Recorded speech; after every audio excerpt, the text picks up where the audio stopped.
Hi and welcome to the On Maths GCSE Maths GCSE prediction for the Edexcel Paper 2 Foundation. Enjoy!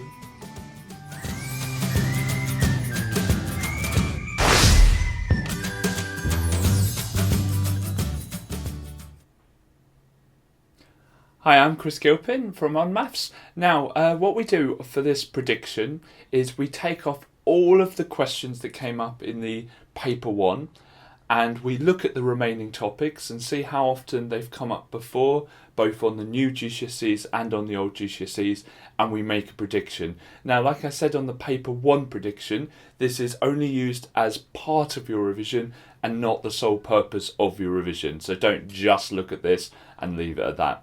However, as you might have seen with the paper 1 questions, quite a few came up across the different exam boards, but our predictions get more and more accurate as we go on because obviously we now have seen the paper 1, so you can make predictions for the paper 2. All of our questions, all the questions you're going to see on this paper, you can do online on our website, onmaths.com. And if you go onto the website for free, you can either not sign up and just do the paper, and that's absolutely fine, or you can sign up and it will save your scores so you can try it multiple times, see if you can improve the scores. The onmaths.com also has topic busters, so you can practice every single topic. It also has demon questions for the harder style questions, and they're short little exams. They're only, I think, 20 marks, but they are just the toughest ones. And there's a whole load more things on the site. A new thing we're about to launch, so probably by the time you've seen this video, we have launched it, is the Revisionator. Now the Revisionator is only skills-based questions, so no difficult questions, we leave that for the demon questions. But what we've managed to do is take off all the topics that have previously come up and allow you just to revise a random selection of skills-based questions that might come up. So if you use the Revisionator, it will allow you just to focus on the topics that you need to focus on for the exam. So we're really excited to launch that. If you're watching this as soon as it comes out, it might not be launched yet, but hopefully it will be launched next week. So really looking forward to that. If you've got any questions or comments, please leave them in the comments tab below. If you like this video, please click like. And if you want to see more videos from us, especially the paper 3 prediction, please click subscribe. I hope you enjoy. You will need to be familiar with the names of three-dimensional shapes. So the one we have here is a triangular based prism. So a prism is a shape that you can cut anywhere along one of the axes, so anywhere along here, and it would look exactly the same. It would look like a triangle. The first bit of this, triangular based, is just the name of the shape at the end, the name of the shape at the end of the prism. So you can have a hexagonal based prism or anything like that.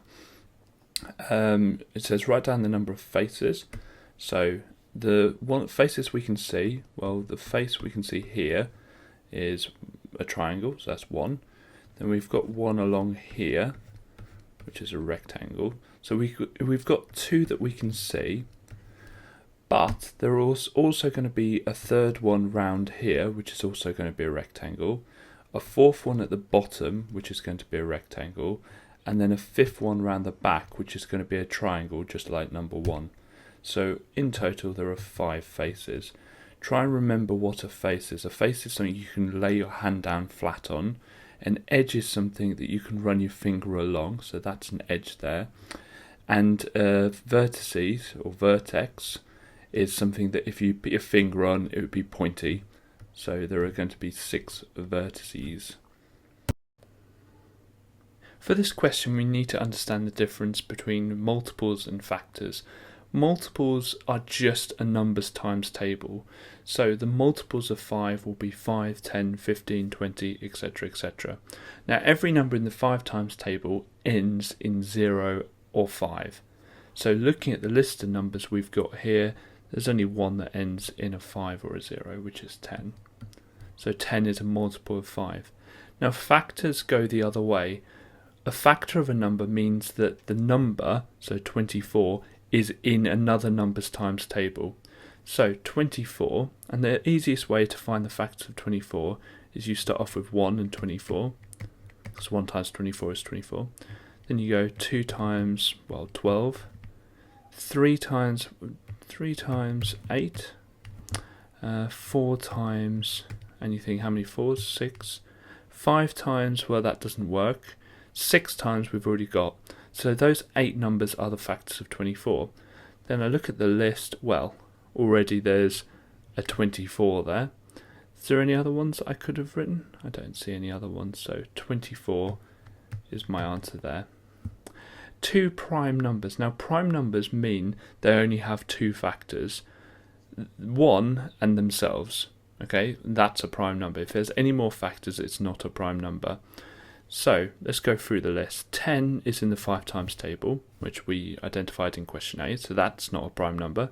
24, well, we've listed out 6 other factors of 24, so that's not in it. 18 is 3 times 6, so that's not going to be it.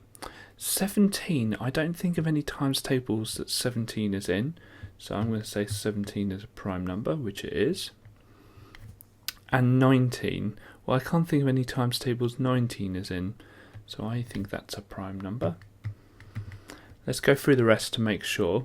So 16 is 2 and 8, so that's not a prime number. And any even number apart from 2 is not going to be a prime number. 2 is the only even prime number.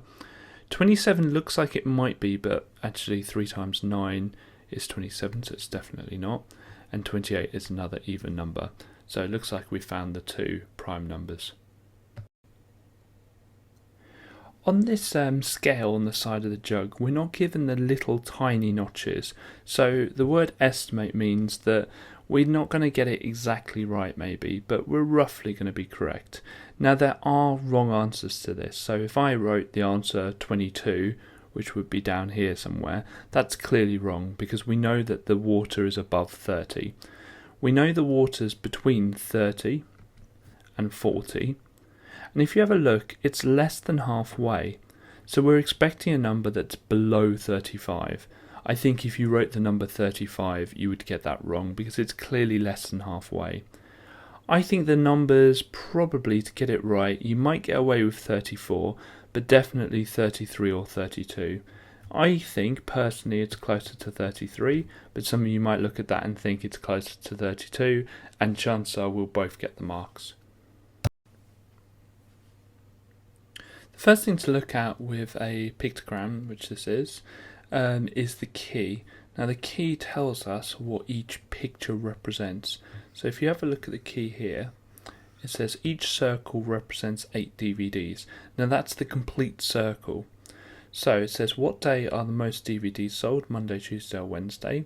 Well, or you can always just look at which has the most shapes. Now Tuesday has 2, Wednesday has 1.5, but Monday has over 2, 2 3/4. So it's definitely going to be Monday because it's got the most circles. Now, how many DVDs were sold on Tuesday? Well, if each circle represents 8, there's 8 there and there's 8 there. So we just need to add the 8s together, which makes 16. So 16 DVDs were sold on Tuesday. It says how many DVDs were sold on Monday? Well, you've got the 8 there and you've got the 8 there. Now we've got a bit of a problem here because it's not a complete 8. So we need to figure out how much each quarter is worth. Well, what do you times by 4 to get 8? Well, 2. Let's check to see if that works. So we've got 2 there, 2 there, 2 there, and an extra 2, which is actually missing on that one, would make 8. So that would work perfectly. So to find out a quarter of it, we just divide it by 4, which gives us 2. So we've got the 8s, because we've got 2 complete circles, and then we've got those 3 2s, so we've got another 6. So we just need to add on 6 to the 16. So 16 plus 6 is going to be 22. So that's going to be 22. Okay, let's have a look at the next question. On Thursday, 20 DVDs were sold. Show this information on a pictogram. So let's have a think how many circles that will be. So if I put one circle down, that's 8. well, we've still got enough left over. If I put another full circle down, that's 16. Now 16, let's try another one. Let's put another full circle down, and that gives us 24. So that would be too much. So we're going to have to go into those quarters. So we've got 16. How many more 2s do we need? So 16, that would give us 18, and that would give us 20. So we need 2 whole circles and then 2 quarters. So if I shade in, if I draw, then shade in, 2 whole circles, and then we've got 2 quarters left over, which is just a half. Let's just check that. What's half of 8? That would be 4. And what's 8 plus 8 plus 4? That gives us 20. So we know the answer is correct. So we're given function machines for this question, and it says what is the output when the input's 24? So the input's 24, and the first thing that's going to happen to it is it's going to divide by 2, so we're going to halve it. So that's going to make it 12. Then it says we're going to add 6. So when we add 6 to 12, we get 18. So the output is 18. Next question says below is a different number machine. It says when the input is 20, the output is 56. So let's follow through on the input. So the input's 20, we go take away 6, so that's going to give us 14. Now we've got to then think, right, how do I get from 14 to 56?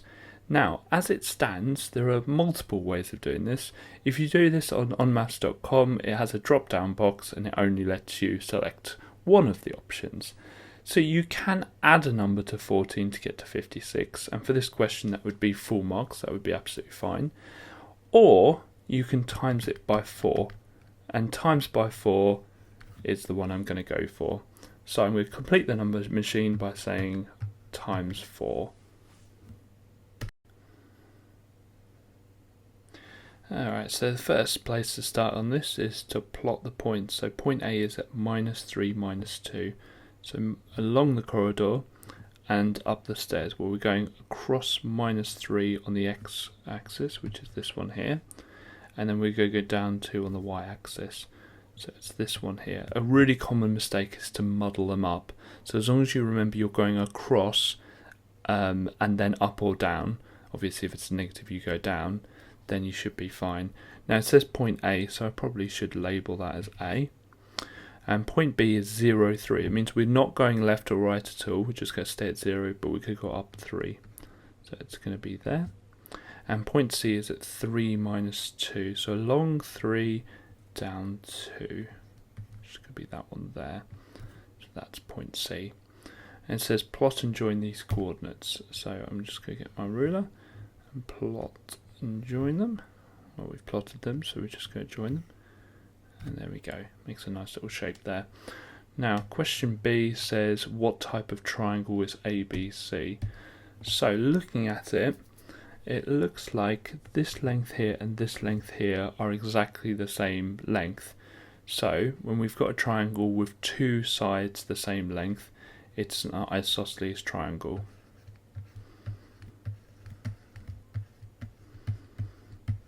And try and learn the spelling of isosceles, because it does look better when you spell it right. I remember it's ISOSCELES. The SOS is like a Morse code thing to get help, save our souls. So I've always remembered SOS, as in, oh my goodness, I don't know how to spell isosceles. Okay, so this is a football team's 30 games and how many goals they scored in them. And it asks us for the total number of goals the team scored in the season. So in 2 of the matches, they scored 0 goals. So the first box, they haven't got any goals at all. 3 of the matches, they scored 1 goal. So they've scored 3 goals in those 3 matches. In 8 of the matches, they scored 2 goals. So that's 16 in total. And all I'm doing here is timesing these 2 together. 12 matches with 3 goals. so that's going to be 36. And in 5 matches there were 4 goals, so that's 20 goals in total. Now in total, we're going to add those together, so 3 plus 16 plus 36 plus 20, which is 75. So they've scored 75 goals in total. Now the next question asks us for the mean number. Now the mean is all the numbers added up, which actually we've already done, 75, divided by the total amount of numbers. Now we could add up this column here, but actually it tells us in the question that there are 30 games, so I know they'll add up to 30. So we're doing 75 divided by 30, and it says it wants it to 2 decimal places, but actually this one will give me the answer of 2.5. So I could leave it as 2.50 if it needs it to 2 decimal places. Okay, so we're asked for all the possible combinations of sweets. The important thing here is to be methodical whenever you are asked a question like this. So I'm going to start with the first one and pair it up with the second one. And I'm going to keep with the first one, which is apple, and pair it up with the third one. And then I can't do any more with apple because I've got both the combinations down. So I'm going to move on to the second one, which is banana, and pair it up with coconut. And those are the 3 options. So with these types of questions, just make sure you have a nice routine, and you'll normally have items that have a different first letter, so it's just a bit easier to write them down. Rather than writing apple, I just write A, and that's absolutely fine. With any sequence, the first thing to check is whether it goes up by the same amount. Well, looking at this goes up by 1, this goes up by 3, so it's not going up by the same amount. This goes up by 4, this goes up by 7. But something you might notice is this goes up by 7, yet there's a 7 here. This one goes up by 4, and there's a 4 here. This goes up by 3, and there's a 3 here. This is what we call the Fibonacci sequence. So the Fibonacci sequence just starts off with 2 numbers, and then we add the previous 2 terms to get to the next term. So we'll add these 2 together to get to the next one. Then we add these 2 together to get to the next one. So to find the next one, we need to add the 11 and the 18 together. 18 plus 11 is going to be 29. So the next term is going to be the 29th term. Let's just check that's the 6th term. 1, 2, 3, 4, 5. So yes, that would be the 6th term, would be 29. Then we need to add the 18 and the 29 together. And when the numbers get big, if it's not on the calculator paper, you can just add them like this. So 9 plus 8 is 17, and that's going to be 3 plus 1, which is 4. So it's going to be 47. So the 7th term is going to be 47. So always just check that the sequence isn't a Fibonacci sequence before you start to panic and think, what is this sequence? Always check for a Fibonacci sequence, which is just that the previous 2 terms are added together to make the next term. Okay, so with this question there are quite a few steps we've got to go through. So it gives us some information about the parallelogram, that the area is 3 times the area of the triangle. So it looks like the place to start is the area of the triangle. So we're going to start off with the area of the triangle, and it's really important for these types of questions to be really clear to the examiner what you're trying to work out. So the area is half times the base times the height. So it's half times 8. I was going to write 6 there, but let's keep it in the same order. Let's tidy up that 8 a little bit. Okay, so half of 8 is 4, times 6 is 24, or we could do 8 times 6, which is 48, and then half of that. Either way, you get 24. Okay, so we know that the area of this is 24 centimeters squared. And we know that the parallelogram is 3 times the area of the triangle. So the area of parallelogram equals 24, which is the area of the triangle, times by 3. Now I know 25 times 3 is 75, so I'll take away 3 from that, it's 72. So equals 72 centimetres squared. Now, I know that the height of it is 12, and I know to work out the area of a parallelogram, it is just base times height. And I know that the height is 12, and I know the area of it is 72. So I just need to solve this. Quite an easy one to solve, because I'm just going to divide by 12. So the base is going to be 72 divided by 12, which is 6. So it's going to be 6 centimetres. Now we can work that out and just work backwards. So if this x here is 6, 6 times 12 is 72. Then I could do 72 divided by 3, which is 24. And 24 is the area of the triangle. So you kind of know you've got the right answer because you can work backwards with it. This question is just asking you to work out 13% of 2,680, then work out 8% of 3,114, and then write down which is the biggest, okay, which person gave the most. So first of all, we want to do 13% of 2,680, and since it's a calculator paper, then we can do that by just converting the percentage into a fraction. So percent means over 100, and timesing it by the amount. So on my calculator, I will do 13 over 100 and times that by 2,680. And it might give you a fraction, just press the S to D button, and that gives me 348.4. And in money, that's 40, because obviously we do 2 decimal places for money. And I haven't shown the examiner who that is, so I'm just going to show the examiner that that's James we're working out. So we want to pull next. So we want 8% of 3,114. So we're going to do 8 over 100 times 3,114. So fraction button, 8 over 100, or we could do 8 divided by 100, gives you the same answer, 3,114, and that's going to be £249.12. So obviously James gave the most because that's the biggest number, so my answer will be James, and it says who gives the most to charity and by how much. So we need to work out by how much. So 348.40, take away 249.12. So 348.4, take away 249.12, and that gets me 99.28. So it's £99.28. Question A seems like a really complicated question, but it really isn't. If you think about what you know about a rectangle, you know that opposite sides of a rectangle are equal.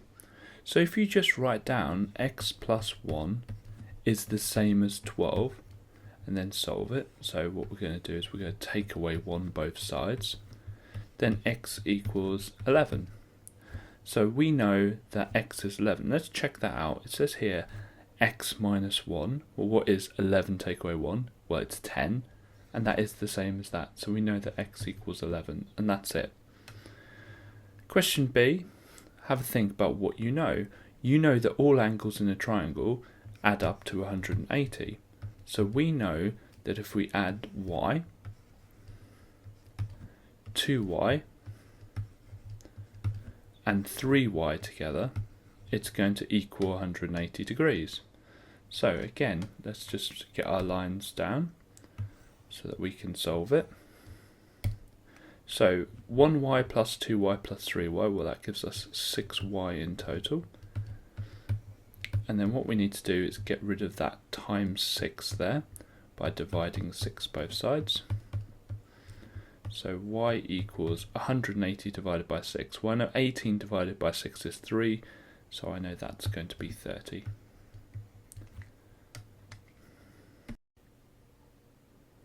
This question seems quite daunting at first, but actually if you break it down it's quite simple. So we're going to work out the students? So we're going to work out students first. And then what I'm going to do on the right hand side is work out the merit points. So the students we've got are James.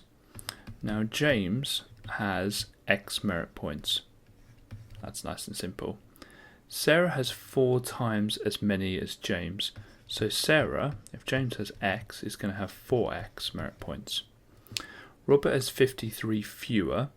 So Robert is going to have James's X, but take away 53.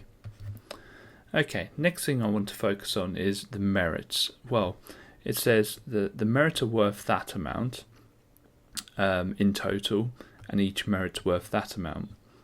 So what I'm going to do first of all is convert that into pence. So we've got 1,749 pence. And if each of them is worth 3 pence, I can divide it by 3 to work out how many merit points. And if you've got a calculator, you can just type that in. If it's on the non-calculator, then we can use the bus stop method. So 1749, 3's into 1 don't go, 3's into 17 go 5, carry the 2, 3's into 24 go 8, 3's into 9 go 3. So that's 583. Now it says here that all 3 of the students have a total of. So what I'm going to do is I'm going to add James's to Sarah's and to Robert's. So we're going to add them together, and they're going to equal 583. So when I collect like terms on the left hand side, x plus 4x plus x is 6x minus 53 equals 583. Now when we solve equations, we always get rid of the plus or minus first, as long as there's no brackets or fractions. So to get rid of that minus 53, I need to do the opposite, which is add 53. So we've got 6x left on this side. Now we need to do 583 plus 53. So 3 plus 3 is 6, 8 plus 5 is 13, and 5 plus 1 is 6, so 636. And to get rid of the x here, that's a times x, so I need to divide both sides by x. So we're left with x on the left hand side. Now this is going to be quite a simple bus stop method, but I'm going to do it anyway. So 6, 3, 6. So 6 into 6 go once, 6 into 3 don't go, 6 into 36 go 6. So it's 106. So x is worth 106. So James has 106. Now Sarah has 4 times as many, so that's going to be 424. And Robert has 53 less, so 106 take away 53. So 6 take away 3 is 3. 10 take away 5 is 5, so that's going to be 53. Now if you've got time left in the end of the exam, you can add them together and see if they add up to 583, which they should. With best value questions, which this is one of, there's normally multiple ways of doing it. Either you get the price per item, or you get how much of the item you get for 1 pence, or you get them to so that they're the same amount of items and then you compare the prices. Now this one asks for the price per tissue, so that's the way we've got to answer this question. So we're going to have tissues on the left hand side and price, and I'm going to do it in pence because it's normally a lot easier to work out when it's in pence. I'm just going to draw a line down the side. So we're going to start off with the box of 24, and it costs 802 pence. Now to get 1 tissue, I'm going to divide both sides by 24. So if I divide both sides by 24, I get 1 tissue. So I do 802 divided by 24, and I get 33.416 recurring. Okay, let's try the next one. So that's 1 done. In fact, if I draw a line, then I can show that I've done that. Okay, so the next one is 20 tissues, and that costs 689 pence. So this time I'm going to divide both sides by 20, so I know how much one tissue costs. So 689 divided by 20 on the calculator, and I get 34.45 pence. Okay, and the last one, let's draw our line. So the last one's 15 tissues, and it costs 538 pence. So this time I'm going to divide both sides by 15 to work out one tissue. Okay, so 538 divided by 15, and this time I get 35.86 recurring. Okay, so first of all, let's get the price in. So it says rounded to 2 decimal places. Okay, so this first one is 33.42, because that one moves up. The 20 tissue box is 34.45. And the last one is 35.87, because that 6 would round up. So which one is the best value? Well, if you have a look at the 24 tissue box, it's only costing 33 pence, just over 33 pence, whilst the 20 tissue box costs over 34 pence and the 15 tissue box costs over 35 pence. Well, which one would you rather buy? Well, I'd rather buy the one that the tissues cost the least. So the best value is the 24 soft tissues. Now, in your answer, make sure that you write exactly the same as in the question, so that it's absolutely clear which one that you think is the best value. Now, if you worked the other way, if the question didn't specify how to do it, and you were working out the amount of tissues you get per penny, then obviously it works the other way. You want the biggest number because you want the maximum amount of tissues per penny. So just be a little bit careful of that. So you'll need a calculator for this question. The different calculators do things slightly different, but by far the most common calculator, and if you haven't got one, I would recommend them, are the Casio calculators. Mine has a shiny solar panel on the top, but you don't need that. The average battery life lasts way longer than you'll ever need the calculator. So the first button I would press, and there's different ways of doing this question, is the button to get the fraction, which on the Casios looks like this. And that will make a fraction appear on your calculator. Now, some of the older ones, the fraction looks a bit weird. It involves like a symbol like this. And actually on the new ones it can, but you need to change the settings if it does that.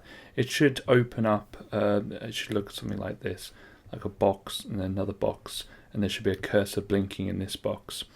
Okay, so we want to fill in this top box first, since it's already flashing. So 76.8 plus 81.9.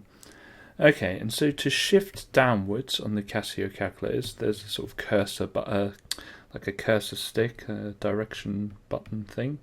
It's the big blue button beneath the screen on most of the calculators, and you just push the down to go to the denominator of the fraction. And then we need to fill in this bit here, so 0.19. And then to get the squared button, it's on like that. So you just press that, and it looks exactly as it does in the question on the screen, so you know you've got it right. So you press the equals, and my one comes up with 4396.121884. Now, it might be tempting to try and round that, but it says it wants all the figures, so just put them all in.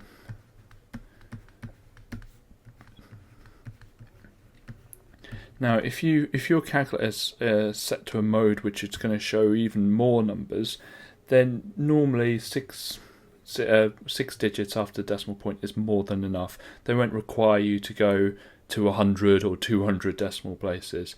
On this question, that's actually an exact amount. Okay, so write down correct to two significant figures. Now, to do two significant figures, we start counting at the start of the number. So I'm going to do a red line where you need to start counting. And you just count 1, 2 numbers. So the blue line is where I've stopped counting. Now, all of these numbers here are going to be reset to 0. They're going to go away. Well, not quite. Let's come to that later. Now, this number here, the 9, is what we call a decider number. Now, that number is going to go. That 9 is gone. Okay? But before it goes, we need to see whether that is 5 or more or 4 or less. If it's 5 or more, it pushes that 3 up to a 4. So the answer will be 4, 4, and then you'd think, oh, okay, that's it, rounded, and you'd write that in your answer column. But when I said they disappear, they don't quite disappear. All the numbers above the green line that I've just drawn reset to 0. They turn to 0. Now, if you think about it, if I don't know what would have a decimal place, but if you have a number 4,396.121884 written down, and someone says, "Can you tell me roughly how much that is?" Then if you say the answer of 44, that's not roughly 44. It's nowhere near 44. So the 9 and the 6 will turn to 0, and actually the other numbers do too. But these numbers here are not changing the number at all. These 2 zeros here will make that 4,400 instead of just 44. The other numbers after decimal point, we might as well get rid of them. So the answer is 4,400, okay, because we don't need to show these numbers. Now, the reason students make this mistake is they're so used to decimal places. Now, decimal places, you always remove them because they're always after the decimal point. But with significant figures, they need to turn to zeros. First thing we need to realise with this question is, which transformation is it? Well, you have to go through the 4 transformations. The first one I think of is, has it rotated? Has it spun around? No, it hasn't. Second one, is there a mirror image of it? No, they both look the same, so it's not been reflected. Has it grown or shrunk at all? No, so it's not an enlargement. So that leaves transformation. Translation. Translation. Now, translation just means we've moved it, and that's perfect because we have just moved A to B. Now, the second thing to realise is we are starting at shape A and we're going to shape B. Now, with translations, to describe them, pick the same point on both shapes. I always pick the top left if it's available. Then, what we want to do is work out how far left or right I have to go from A to get in line with B. And I do this with jumps, and the reason we do this with jumps is I never get the wrong answer when I do jumps. So 1, 2, I need to go 2 left, so 2 left, and let's have a think, how much up do we have to go? So 1 jump, 2, 3, 4, so 4 up. Now, the way of showing translations is by using vectors, and it sounds fancy, but it's just putting this information here between a bracket. The number at the top of the bracket is how far right it's gone, and the number at the bottom is how far up it's gone. Well, let's do the number at the bottom first. So translation by, there's different words you could use there, and the number at the bottom, where it's gone 4 up, so it's just a 4 there. Now, here's a problem. This is how far right it's gone, but it's gone 2 left. Well, we just simply put -2 right. Now, be careful, don't ever put a fraction line between the -2 and 4. It's not a fraction, okay? So don't ever put the fraction line in. Okay, so this question's about exchange rates, and this part here is quite important. If I just rewrite that to make it a bit bigger, this is basically saying that to get from pounds to dollars, we just need to times by 1.42. And you can get that by just dividing the right hand side by the left hand side. Now, 1.42 divided by 1 is just 1.42. So The problem with this question though is that it wants the answer in pounds, so we'll need to convert both of these things into pounds. So we're actually going the other way. When we go the other way, instead of times, we just divide. So we're dividing both sides, or we're dividing dollars by 1.42 to get to pounds. So we've got $3,000, and we want to convert it into pounds. So we're going to divide it by 1.42, and I'm just going to type that into my calculator. So 3,000 divided by 1.42, and it's to the nearest pound 2112.6, and we'll round to 8. Obviously to 2 decimal places, because money is always to 2 decimal places. So it says also that that the laptop costs £2,500 in the UK, and how much cheaper is the laptop in the USA than the UK. So what we need to do now is we need to do £2,500, which is the price of the laptop in the UK.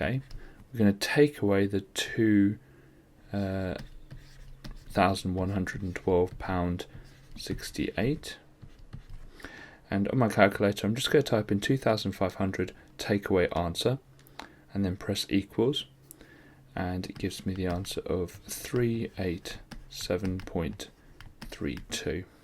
So it's £387.32 cheaper. This question doesn't ask you to show the reasons for your working out, however most of the questions will, so let's try and make sure we write down some reasons as we go. The first one I'd go for is this one here, which I'm going to call A. Now I know that A is 180 take away 115, so 180 take away 100 is 80, take away 15 is 65 degrees, and the reason is it's angles on straight line. And if I know A, I know that B as well. So B is going to equal 65 degrees as well, because it's an isosceles triangle. All the bottom angles in an isosceles triangle equal, assuming that the isosceles triangle has the two same sides on the left and right. Obviously if it's rotated it's not the bottom two angles, but it's always going to be these two angles here. Okay, so B is 65. Now I can go straight to X. Because these are parallel lines, X and B create a Z angle, and we need to figure out what the Z angle is called, but we're going to say X is 65, it's the same as B. Now corresponding is the F one, interior or co-interior or allied angles are the C ones, so the one we've got left is alternate.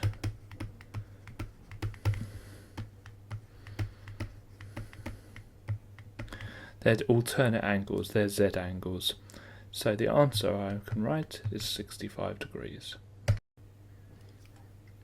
Okay, so the numbers in this question seem a bit daunting, but the process is always the same with this type of question in ratios. The first thing you've got to realise is, are you given a total amount or are you given an amount of food or amount of drink?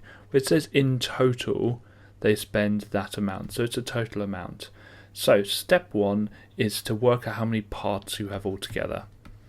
So for food it's 39. And for drink it's 4. And this will be a calculator question, so why not use the calculator even though we can do it in our head. 43 parts. So we've got 43 parts.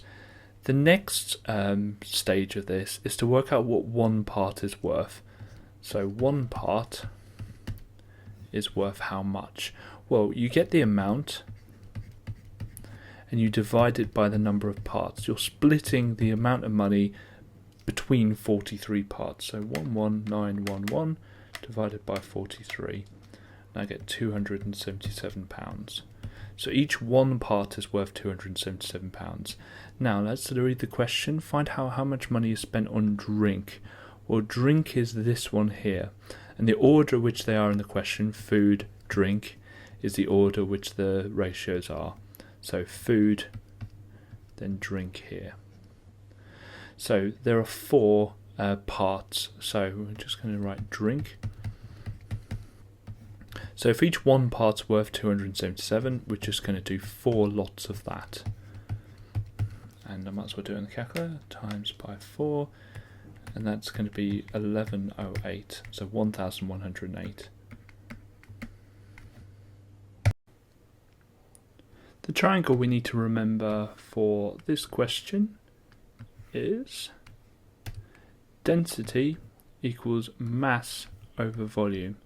Now you could have kind of worked it out with the question because it says grams, which is mass, per centimeters cubed, which is volume. So per means over, so it would be mass over volume.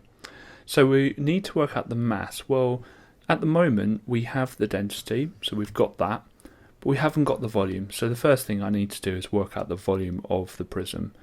So to work out the volume of any prism, it's the cross-sectional area times the length. And some people call the length something else, but the length is basically how 3D the prism is. So the length is this one here, and the cross-sectional area is the area of this triangle here. So it's the area of the triangle. We've got the base, which is 4, and the height, which is 9.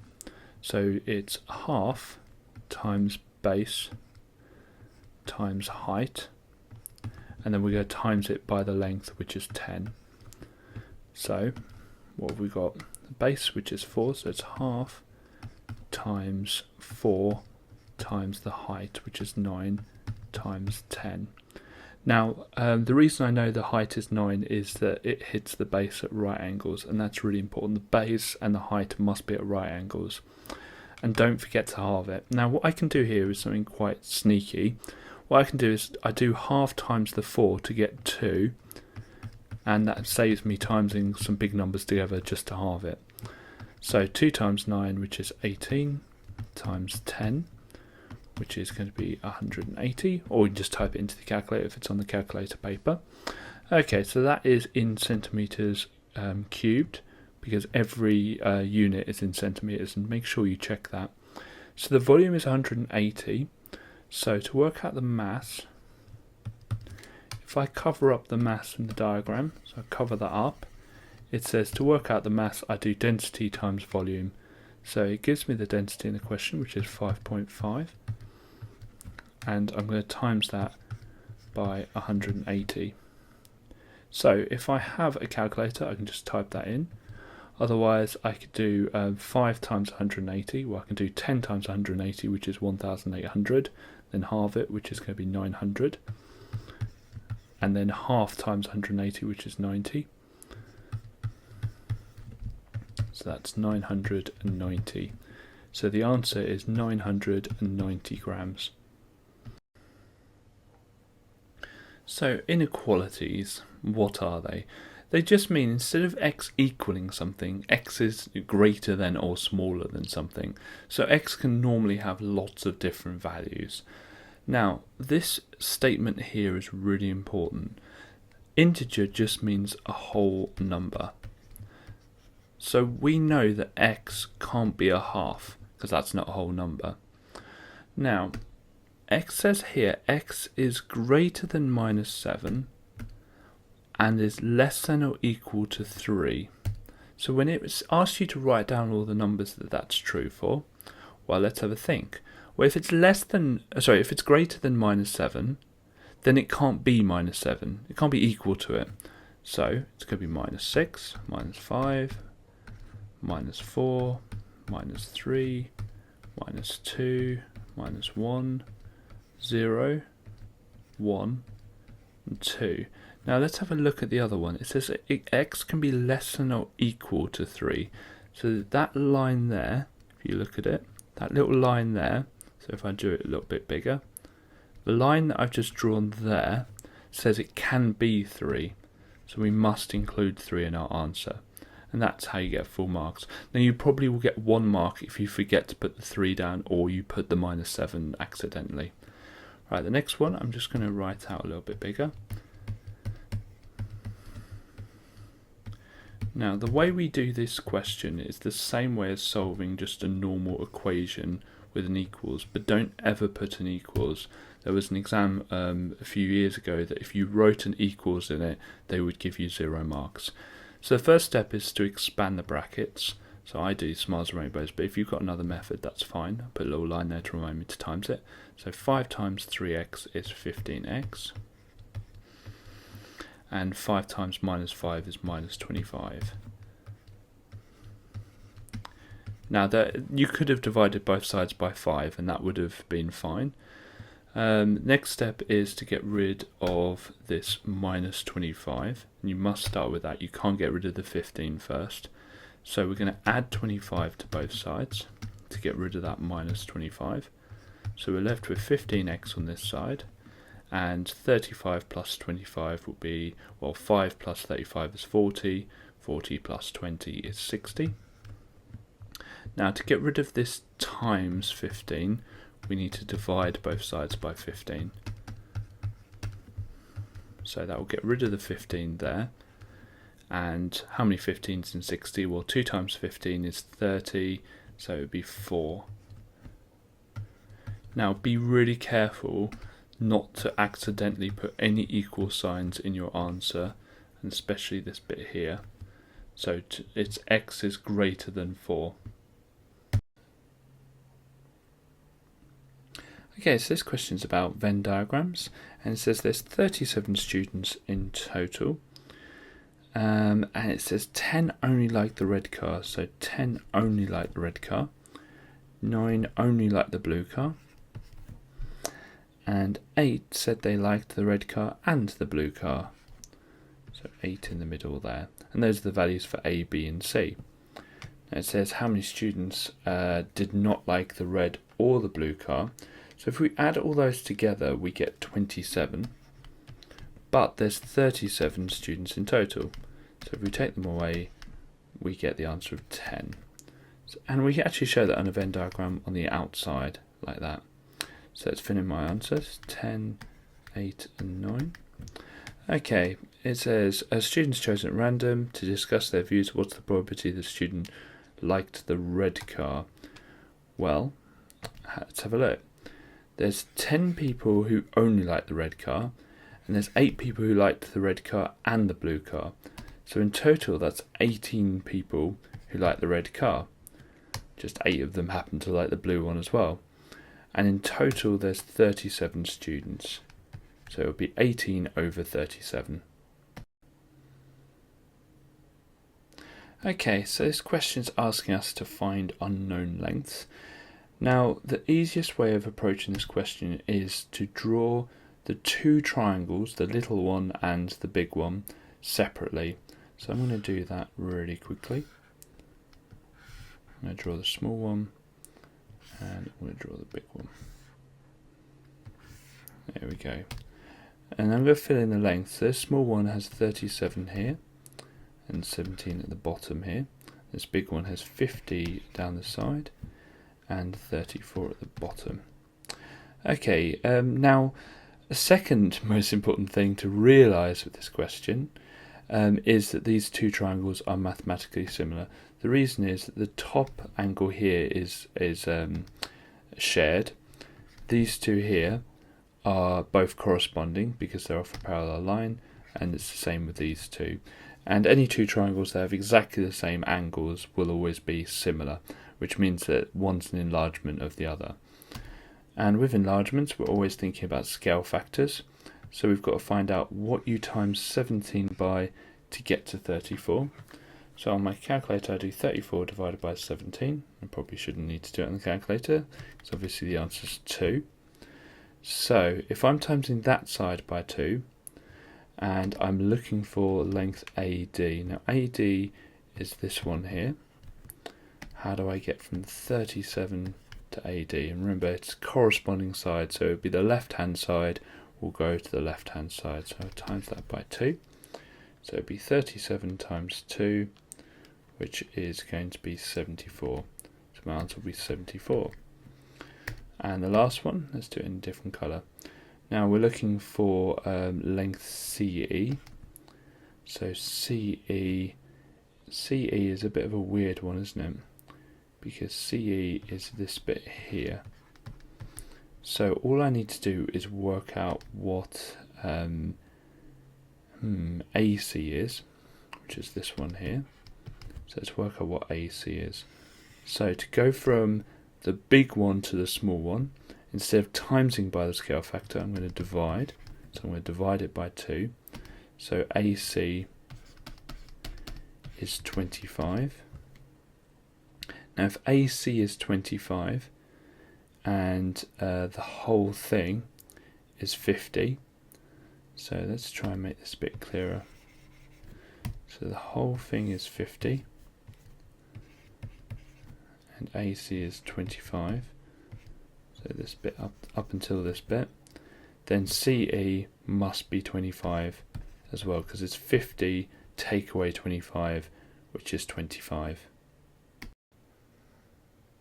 Whenever we see a 3D shape in a question, you've got to ask yourself, is the question asking for a volume or a surface area? And that should be the first question that goes into your mind. Yes, it might be asking for something else, but those are the main two. We're looking at this, we're filling the swimming pool with water, so it's going to be a volume question. Now, way of approaching this is figure out what the shape is. Well, the shape is a trapezium-based prism. So we've got to first of all work out what the area of the trapezium is. So I'm going to draw the trapezium out first. And that height is going to be 2.7 that side, 5.3 that side, and 25 across. And I'll leave off meters because I know they're all in meters. But do check they are all in meters when you do this. So we've got to first of all work out the area. Now the area of a trapezium is half A plus B H. Now A and B are always the two parallel sides, and then the height is the one that connects them at right angles. So the height is going to be 25 there. And all you're doing is working out the average of the two bases, the 2.7 and the 5.3.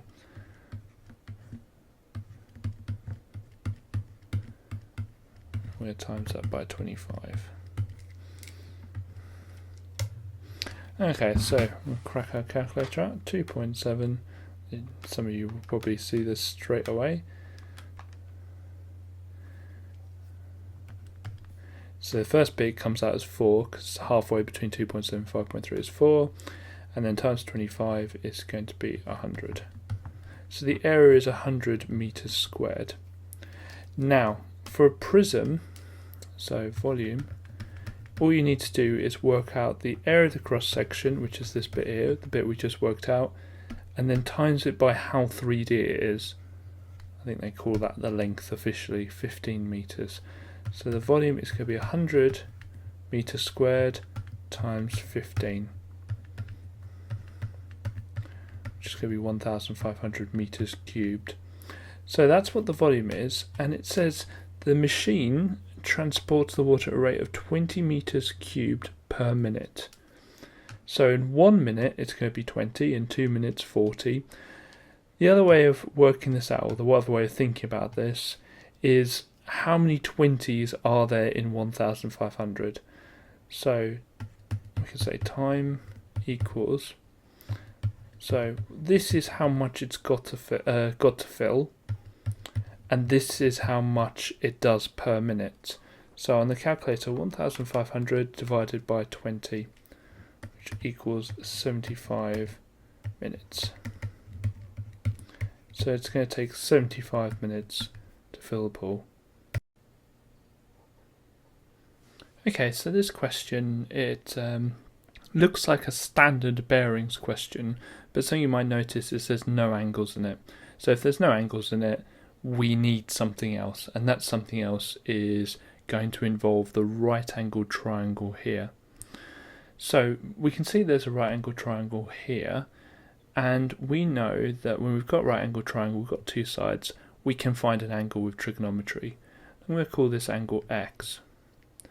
Now to find x, we need trigonometry, and to do trigonometry, we need to label the sides. So we've got the opposite here, which is opposite the angle we want. We've got the adjacent here, and we've got the hypotenuse here. Well, the hypotenuse is no interest. We're not looking for it, and we're not given it. So it's O and A. So writing SOHCAHTOA, SOHCAHTOA. Well, we're not interested in the H, so it's not going to be SO, and it's not going to be Ka, so it's going to be TOA. So TOA stands for tan x equals opposite over adjacent, and the opposite is 47 and the adjacent is 72. Now we want to work out what x is, so to do that we want to inverse tan both sides.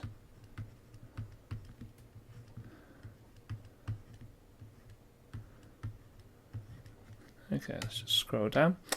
Okay, so on the calculator you want to click shift or the equivalent on your calculator and then tan, and then you press the fraction button, 47, and go down, 72. Just don't forget to close the brackets. Every time you click tan or inverse tan, it opens a set of brackets. Just make sure you shut them. Let's press equals, and that equals 33.1356, blah blah blah.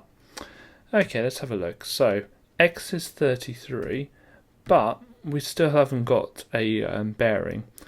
What we can do is work out what this one is, and I'm going to call that y. So to work out what y is, it's going to be 33.1. Well, we're looking for nearest whole number, so let's call that 33. And then we're going to add the right angle here. Now, the reason I know this is a right angle here is because it says that he heads west and then south. So I know that both the angle here and the angle here are going to be right angles, because the angle between all four, north, east, south and west, all four directions are going to be right angles. So I'm going to add 90. And you can do this on the calculator, or you can do it in your head. I'm going to do it on the calculator. 123. Okay, now bearings, something that we've got to remember, are always from north going clockwise. So it's always going to be like that. It's going to be that angle there. So to do that, we're going to do 360. We're going to take away the 123 because that's what we don't want. So on the calculator, 360, take away 123, and that's 237. So the answer is 237 degrees. Thank you very much for watching this video. Hopefully you found it useful. Don't forget you can go onto our website onmaths.com, which I'm sure the link will appear above me, to practice this paper and practice other papers as well. We've got all the previous year's predictions as well, which might be useful. And also we've got the new revisionator coming out, so we're really excited. If you've enjoyed this video, please click like. If you want to see more from us, especially paper 3, please click subscribe. Thank you very much.